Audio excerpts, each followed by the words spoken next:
করার পর এখানে বলবে যে আপনি এটিকে কিভাবে ইনস্টল করতে চান বা সেট করতে চান।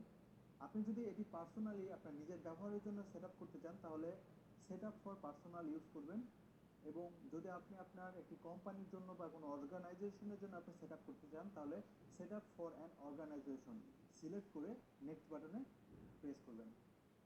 নেক্সটে প্রেস করার পর এখানে আপনাকে বলবে আপনার মাইক্রোসফট অ্যাকাউন্টে লগ ইন করতে।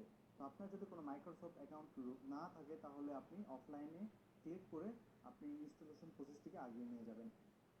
তো এই পর্যায়ে এখানে বলবে আপনাকে একটি পিন সেট করতে, যে পিনের মাধ্যমে আপনি আপনার ল্যাপটপটি অথবা আপনার পিসিটি অন করার পর আপনি ওই পিনটি দিয়ে আপনার ল্যাপটপটিকে অ্যাক্সেস করতে পারবেন। তো আপনি এটিকে সেট করার জন্য প্রথমে সেটে পিনে ক্লিক করবেন। সেটে পিনে ক্লিক করার পর এখানে আপনার নিউ পিন দিবেন, তারপর কনফার্ম পিন দিবেন, দিয়ে ওকে বাটনে প্রেস করবেন।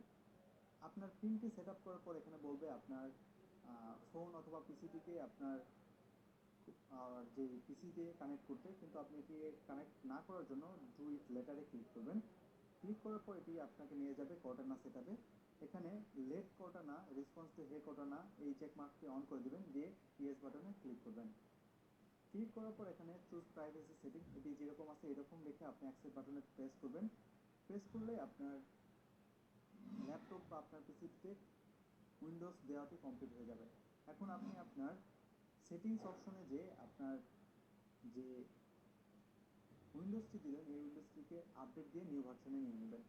এই ছিল আমাদের আজকের ভিডিওটিতে।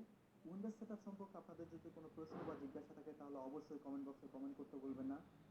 আর আজকের ভিডিও যদি আপনাদের ভালো লেগে থাকে তাহলে অবশ্যই লাইক এবং শেয়ার করতে ভুলবেন না।